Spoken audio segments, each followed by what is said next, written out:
software today, so bear with me for just a minute. I'm trying to get it where I can see it on Facebook so that I can see your comments and stuff as I go along. It's a bit of a learning curve today, but I think we all have a bit of a learning curve. Here we are. Okay, now I can see.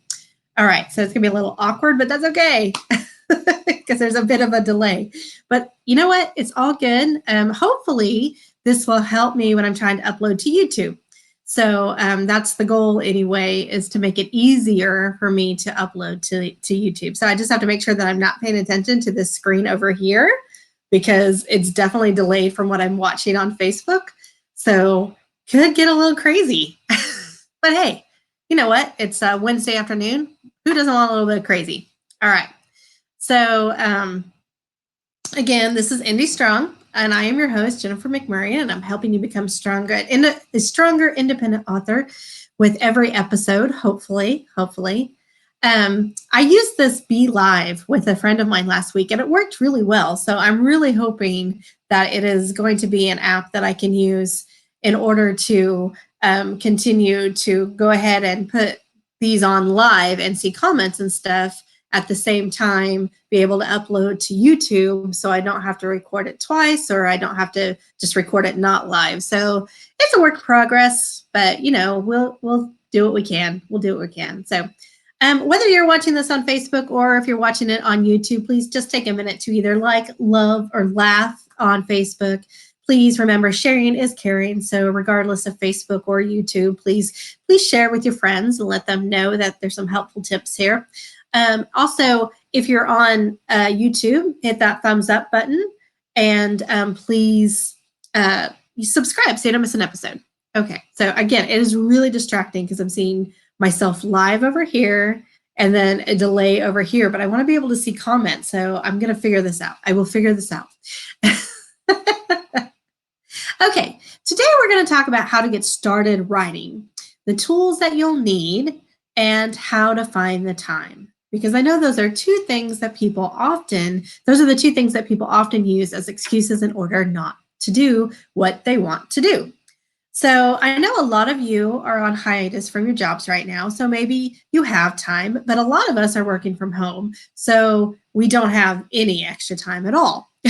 It was the same as it was any other day before the quarantine. So hopefully, see, now things are clicking up, so it's going to be a little bit distracting, and I'm really hoping to maintain my focus here. So just please bear with me as I work through this new software. So anyway, so others who've worked from home, like myself, it hasn't changed other than the fact that I have 3 people underfoot. And I know a lot of people online are joking around and calling them their coworkers and talking about the funny things that coworkers are doing. Like, for instance, my cat yacked on the floor. So that was my funny thing yesterday that my coworker did, kept yakking on the floor and then expected me to pick it up. Rude. So anyway, we're going to be talking about how to get started, what you need to get started, how to find the time, whether or not you are working from home or whether or not you're on hiatus, whether this is a new thing for you or not. And at the end, we'll have our moment of Jen. And today I'm going to talk about haters. So a friend of mine was like, "What do you mean haters?" when I put the little teaser up on Facebook. And just wait, you'll see. So you really only need 2 tools to get started, and that is a good old-fashioned paper and a pen or a pencil. That's really all you need to get started. Now, it's really nice to have a computer. I'm not going to lie. It is really nice to have a computer. It's nice to be able to just type that rough draft so then you can do your editing. Having a computer becomes more essential when you get to that editing, formatting, and uploading phase. So I do recommend saving up for something to use in the future because it will make your life easier, but it doesn't mean that you can't get started now with these 2 simple things.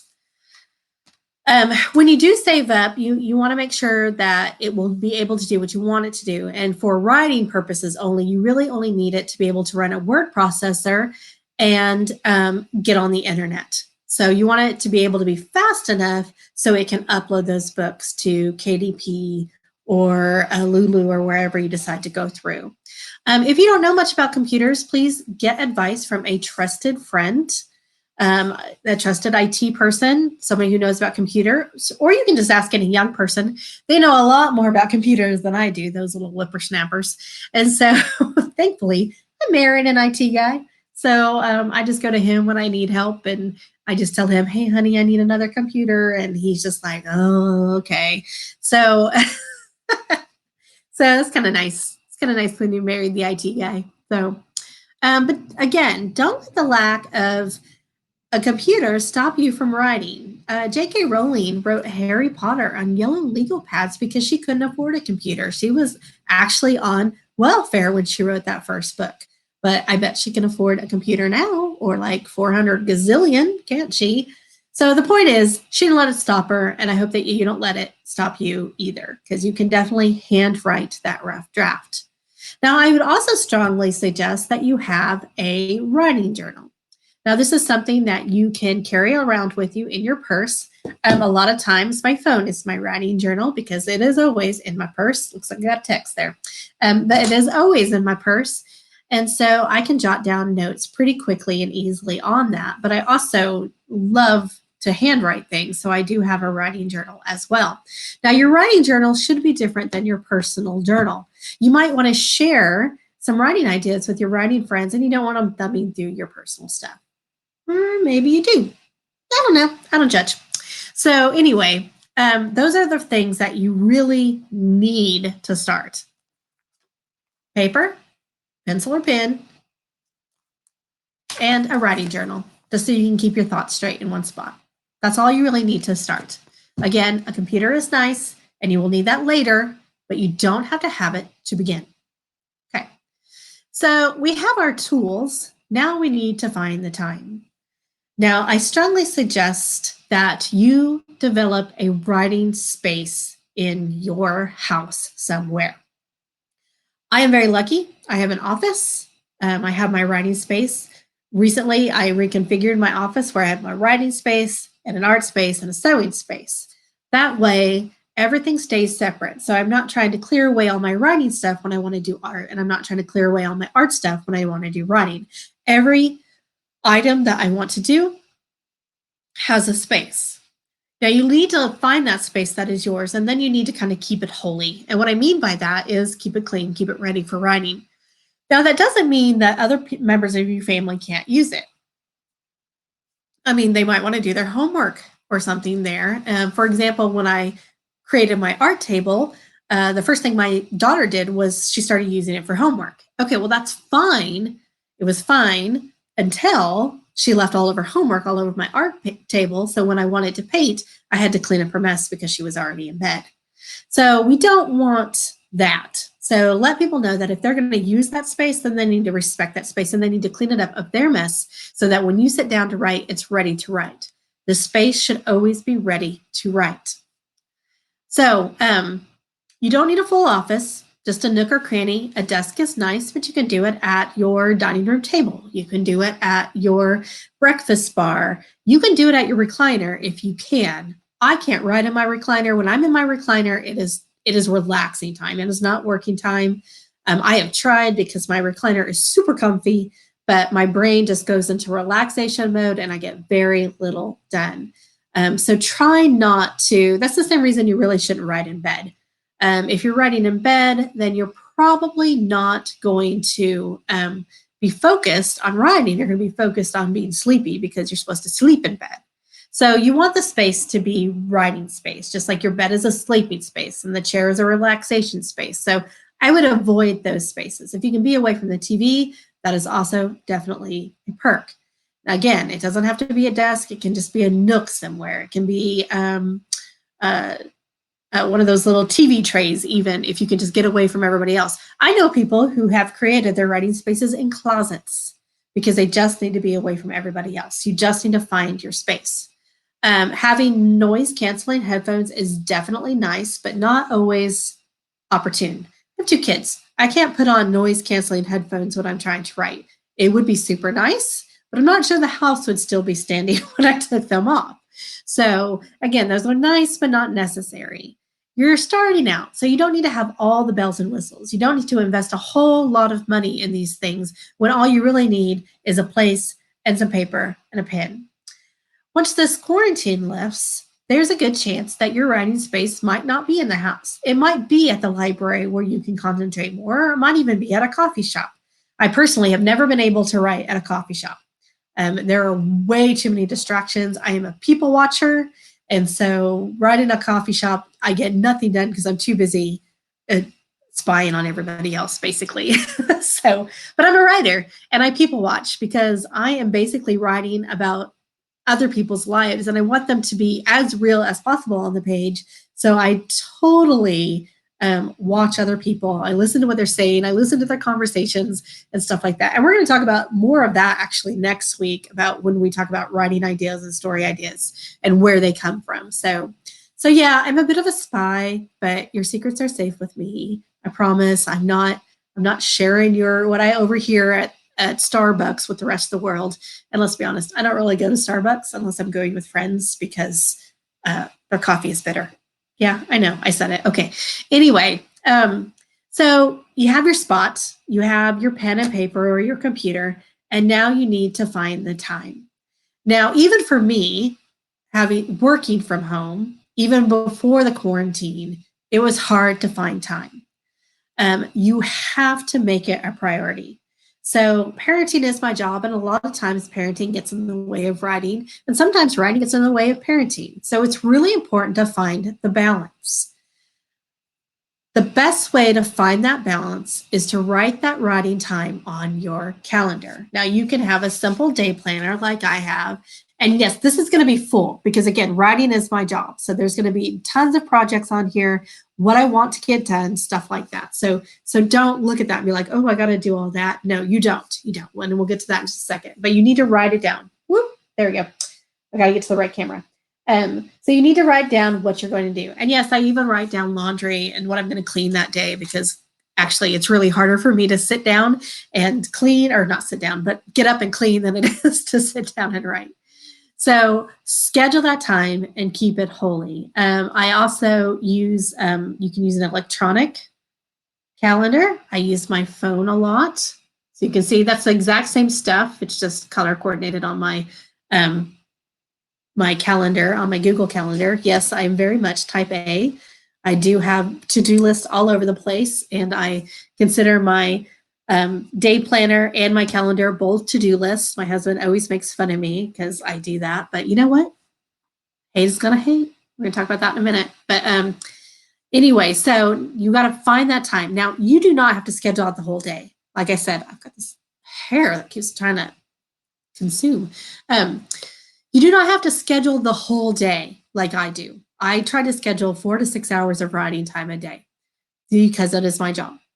Um, when you're first starting out, that is an impossible goal. I did not write 4 to 6 hours when I first started out. There's not any way possible that I could have done that. And even now with kids, sometimes it's super, super hard to get in at least those 4 hours. But when you're first starting off, you want to carve out like 30 minutes of writing time during the day. You also want to make yourself a word count goal. You can start low, like 500 words. If you even need to start lower at 250, that's fine. If you start off even at 100 words, that's fine, as long as you're starting out. Because you're going to find that the hardest part is actually sitting down and getting started, like physically started with hands on keyboard. That is actually the hardest part.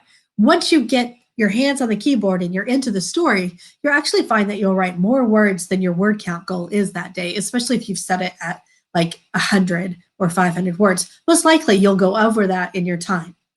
Uh, if you have kids like I do, or if you have coworkers that are annoying at home right now, then you can also figure out a time to write when they're not going to be an issue.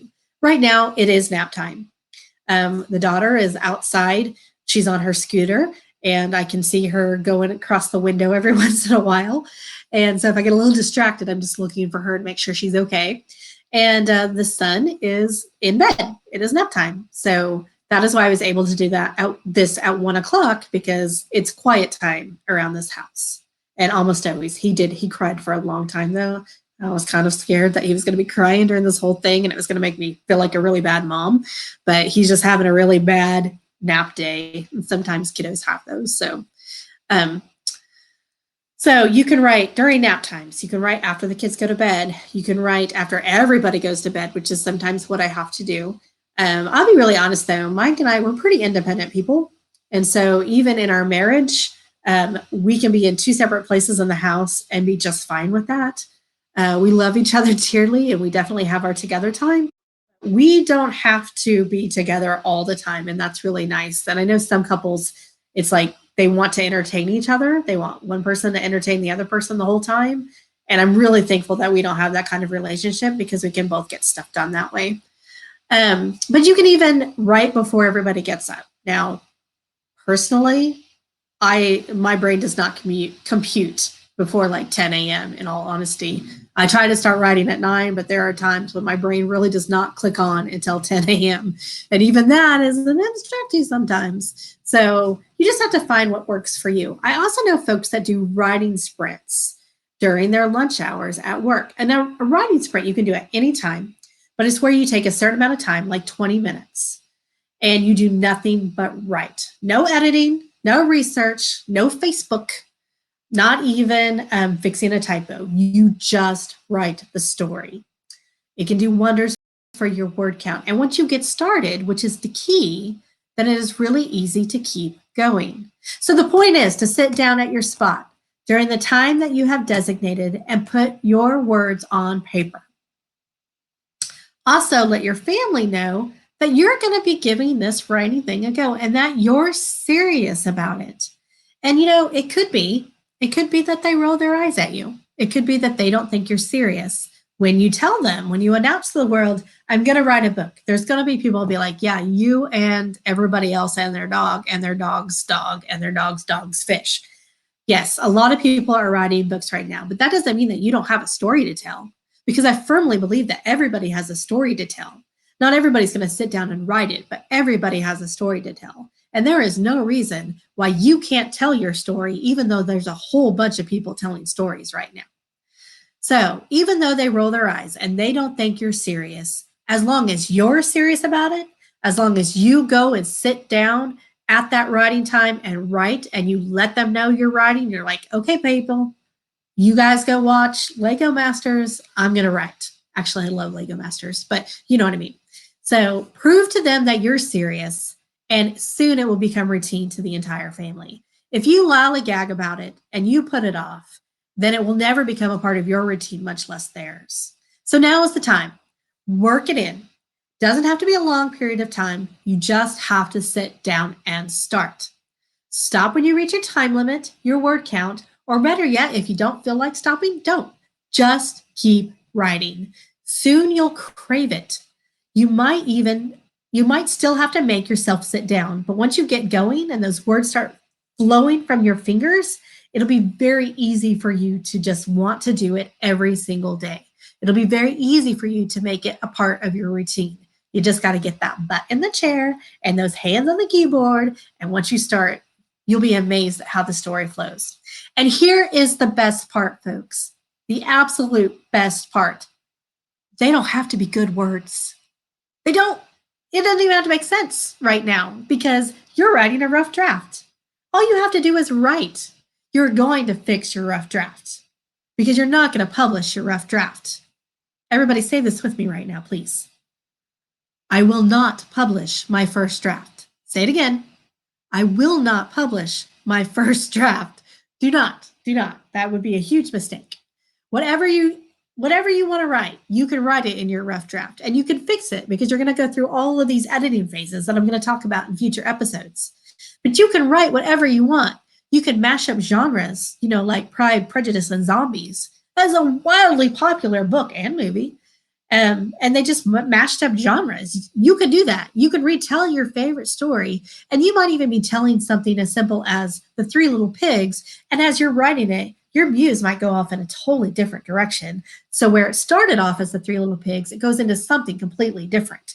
Because the point is, you're sitting down, you're writing, you're working that creativity, and the imagination will go from there. And the more you work that creativity and the more you work your imagination, the easier and better it will get. So recap, all you need, paper, pencil, or pen, if you're feeling wild and dangerous, you can definitely go with the old pen, find the right camera, and then just sit down and write in your writing spot during your writing time. Boom. That's how you get started. Okay. Um, so I'm seeing some comments. Hi, John. I'm so glad you're here. Vicky, I'm glad you're here too. Yeah, I'm pretty sure my 18-month-old knows more about computers than I do. So yeah, I completely understand where you're coming from, Vicky. Yeah, she said her 3-year-old knows. Was there a 3-year-old? Yeah, her 3-year-old grandson knows more about computers than she does. So I completely get it. So now it's time for our moment of Jen. And this is when I talk about things that is something that's on my mind. And today I'm going to talk about haters. All right. So on the Facebook, I've been seeing people who are trying a lot of new things during this quarantine. Some people have got a lot of time on their hands and they're like, this is the time to start something new. And I completely and totally applaud that. Some are picking up art, some are writing books, some are going live on Facebook. And I have to admit that going live, and I guess I've already admitted that going live during this time seemed like the right thing to do, given that everybody needs to stay inside. And I was hoping to give some people, especially my writing colleagues, something fun and entertaining and maybe a bit educational to read or to watch, I guess.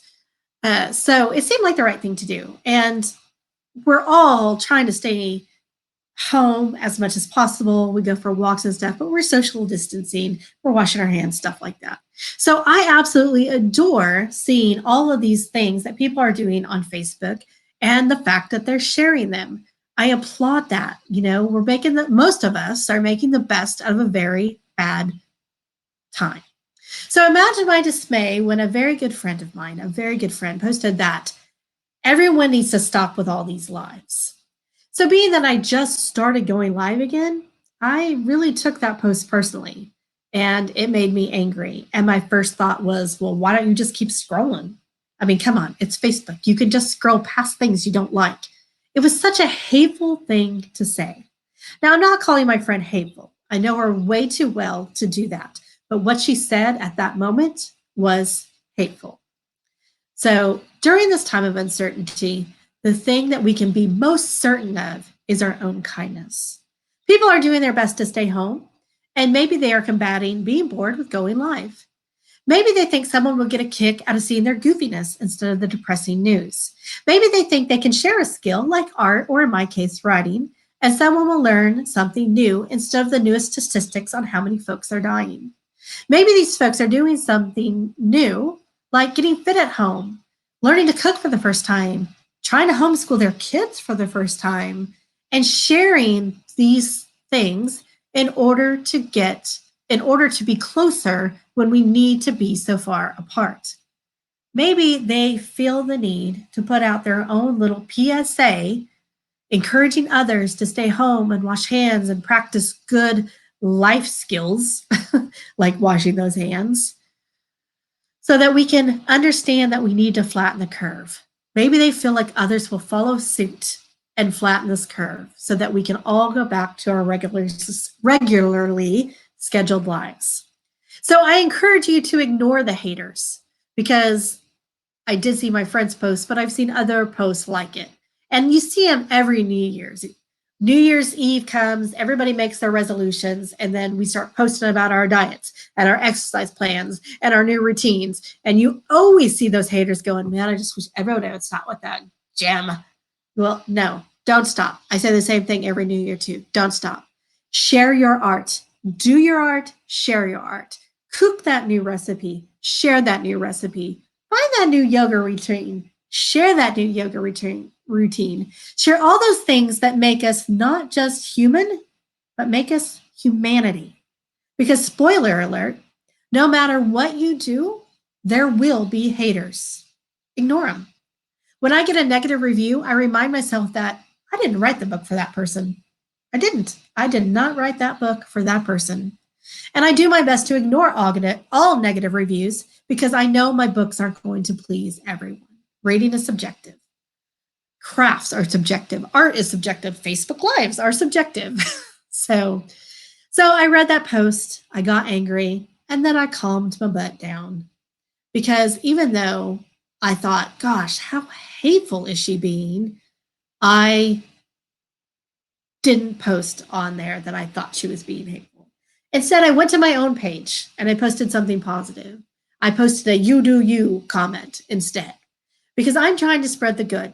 I want people to follow their dreams. If they've got the time right now to do something they've always dreamt of and they haven't done yet, I am encouraging those people to do it. If they want to write a book, now's the time. Your story is worth it. Your story matters. Your story needs to be told. I am trying to help people get through this. So I am going to ignore the haters that don't want people to go live, that don't want people to be goofy, that don't want people to make the best out of this bad situation. So I may not have commented on her post about how hateful I thought she was being, but I did snooze her for 30 days. Didn't unfriend her, didn't even unfollow her. I just snoozed her because obviously she is having a very negative reaction to what is going on. And even though I love my friend, I don't need that in my life right now. I don't. I don't. I need positive people around me to help me through this situation, to not only help me through this situation, but to help bolster me to continue to do Indie Strong so that I can be a encouragement that I want to be. So it's okay. Even when you're close to people, it's okay to distance yourself from them when you're really trying to do something new. If they're trying to hinder your goal, it's okay to walk away for a little bit. You know how I said how your family might roll their eyes when you say you want to write a book? You can't walk away from your family, especially the ones that live with you and you're quarantined with right now, but you can ignore that. You can ignore the haters and do it anyway. Even though that post was probably not directed at me, I don't know. I honestly don't know if it was or not. I am going to surround myself with positive people. Well, I'm at least 6 feet apart, that is. And if you do the same, it'll do wonders for your life and for following your dreams. All right, so that's okay. I said okay. I don't know where I was going with that. So so I have these notes and sometimes I write okay like I'm speaking. I literally write these notes like I'm speaking them. And so I know I have these little ticks that I like to say, like okay, and then I see them on my sheet, and I'm all like okay, even though it makes absolutely no sense at all. So that's definitely your moment of Jen right there. Anyway, that's it for me today. I hope you like this new time slot. Let me know. We can move it back to the evenings if that works better for you. I was going to do it at noon, but I have a friend who does story time at noon, and I don't want to compete. She's trying something new. She's trying to get her bookstore going. She's doing story time at noon, and I want to support that. But I can move it back to like Wednesday nights at 10 if that works better for you. As always, I will do my best to upload this to YouTube. Again, I'm working with a new software here, so just bear with me. I'm hoping it's as simple as a click. Fingers crossed, because last week was a little bit stressful. But you can always watch it here on Facebook on my profile page. They are always up. I do not take them down. I do not delete them. And I try to share them a couple of times after I do them. So that's it. That's it for today. Until next week, we're going to talk about some story ideas, how to get those story ideas, different techniques for that, how to get the ball rolling. I hope that you guys are doing okay. I know it is a tough time. I know that it is a scary time. I am here for you. I am here with you. I hope you are getting those words written and that you're social distancing as much as possible. Most of all, remember, your stories matter. Happy writing and wash your hands. Take care.